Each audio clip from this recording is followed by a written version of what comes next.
Hello everyone, my name is Nicolò Cosimo Albanese. I am a data scientist and a machine learning engineer. Welcome to this video where we will explore the Model Context Protocol, or MCP, a groundbreaking approach to connecting AI models with data sources and tools. We aim at sharing an intuitive and friendly explanation as well as a practical Python example.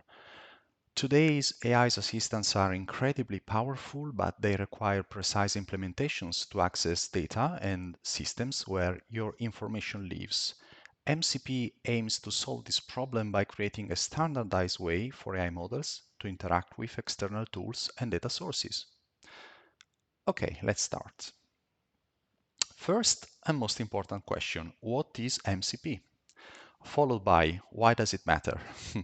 Let's break it down with a simple analogy that I think will help clarify why MCP represents an important shift in how we build AI systems. So imagine you are building an AI assistant that can help with plumbing tasks around your house. There are many approaches you could take to build it. In a, let's call it, more traditional approach, you would need to build a highly specialized assistant with custom coded functions or APIs for every specific task.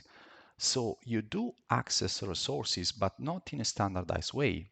For example, you will need actions like assemble sink, fix leaky faucet, unclog drain, and these actions might even access the same resources like wrenches or hammers, but not in a standardized way. You will need a new implementation for every new task.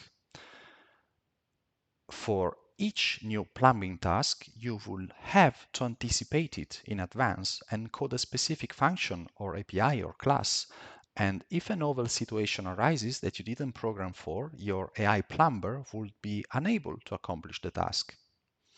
Moreover, if a new specialized assistant, for example, a car repairer, needed to access similar resources as the plumber, such as a wrench or a hammer or a screwdriver, you will need to create a new implementation.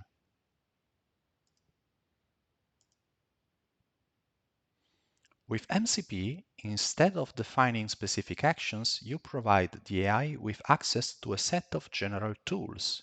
In this example, they will be screwdriver, wrench, plunger, hammer, and others.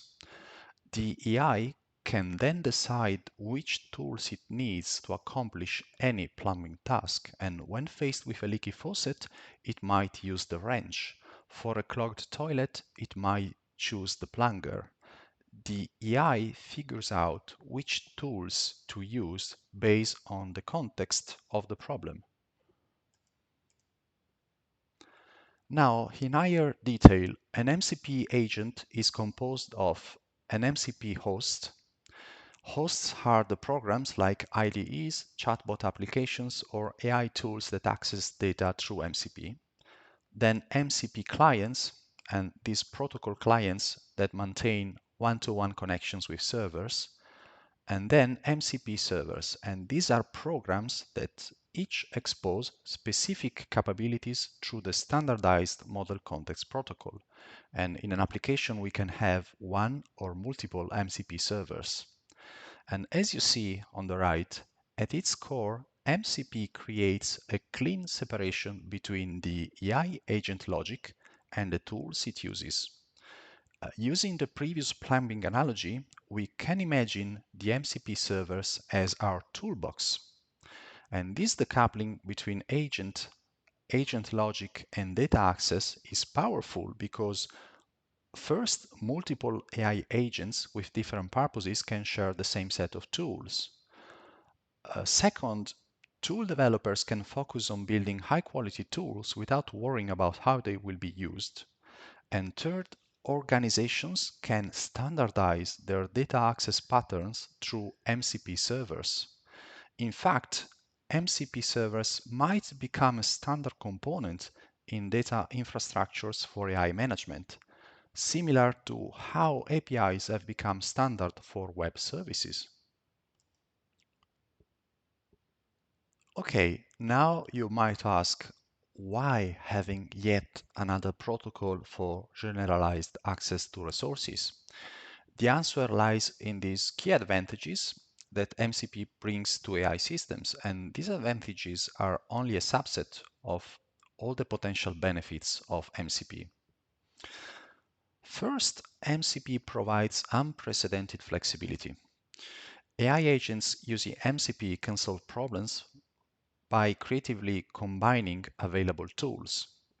Second, it offers extensibility. So when we need to handle a new task, we can simply add new tools, like adding a pipe cutter to our toolbox, without rewriting the AI's core logic. We are expanding capabilities, not redefining the entire agent implementation. Third, MCP ensures reusability across contexts. The same tools can serve multiple purposes. That database connector might be useful for both analytics and reporting, for example. Your tools become a versatile library applicable to many different problems. Fourth, it provides adaptability as technology evolves. When systems change, we only update the relevant tools, not the entire AI infrastructure or agents implementation. If a new data source emerges, we can just create a new connector while everything else remains stable. Finally, MCP brings simplification to AI development. Once our tools are established, creating a new specialized agent becomes trivial. It means that we are simply configuring which tools a new agent can access rather than building everything from scratch. So MCP represents a fundamental shift in how we connect AI systems to data and functionality. It is not just another protocol, but a more sustainable approach to AI integration. Now we will see a Python example that implements an MCP server that provides AI assistants with access to a SQLite database. To get started, we can simply create a new project folder and a new virtual environment and install the MCP library, the MCP package, as we see in this requirements.txt file. Then we can create a Python file. In this case, we called it SQLite_server.py, and this file is our MCP server. And as we can see, it creates a fast MCP instance named SQLite demo and establishes a connection to a SQLite database either from an environment variable or a default path. This example implementation follows MCP's core primitives using Python decorators to register components with the MCP server. The first core component is the resource, as we can see here. The server uses the mcp.resource decorator to expose just one resource, memo:/insights, which retrieves business insights stored in a database and formats them as text. This resource serves as persistent record of discovered insights during data analysis. Now, the second core primitive is the tool, and we can see it here. The server uses mcp.toolDecorator to implement 6 tools that enable the large language model to interact with the database.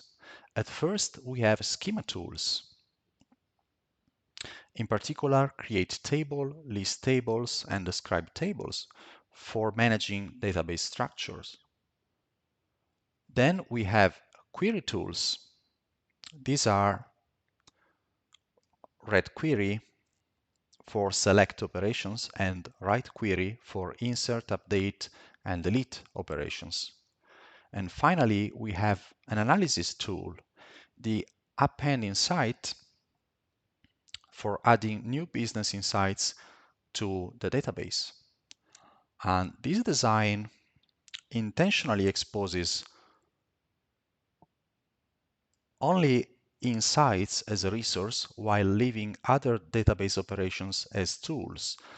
This architecture enables a workflow where the large language model can set up and populate tables, analyze data through queries, record discoveries as insights, and maintain those insights as accessible context, all through a standardized MCP interface that connects the AI assistant to the database system. Finally, let's remember that these functions, such as create table, they represent exactly the tools described before in the plumber analogies, such as screwdrivers or hammers. So they are a standardized way to access data. In this case, we are accessing a resource, which is a SQLite database. But this is only the MCP server. How do we create an agent to interact with the MCP server? So what about our host and client? Let's have a brief look at the README for this small project. As we can see, the setup is minimal. We just have to install the MCP package and create a virtual environment. But the key commands are here. So we can run the MCP server either with the MCP inspector or by installing the server directly into an MCP host, like the Cloud application. So let us start by testing the MCP inspector, which is an interactive developer tool for testing and debugging MCP servers. We run this command line statement, and this will make the inspector running, and we will be able to access it through a web browser, as we can see at this URL. We can now open the inspector in our browser. The inspector provides a user interface for testing our MCP server, and we can connect to the server.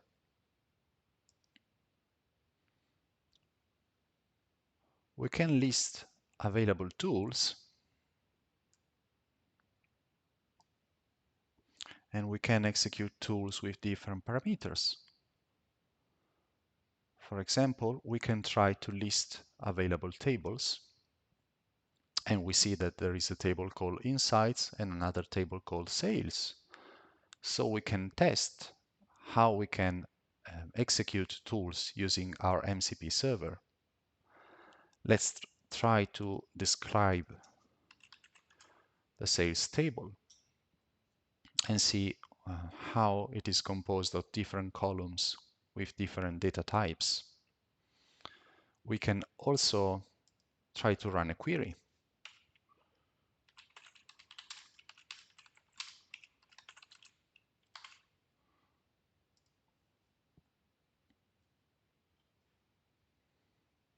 So as we can see, we can use the inspector to confirm that our tools are working correctly and that the MCP server is ready to be exposed and used by a host.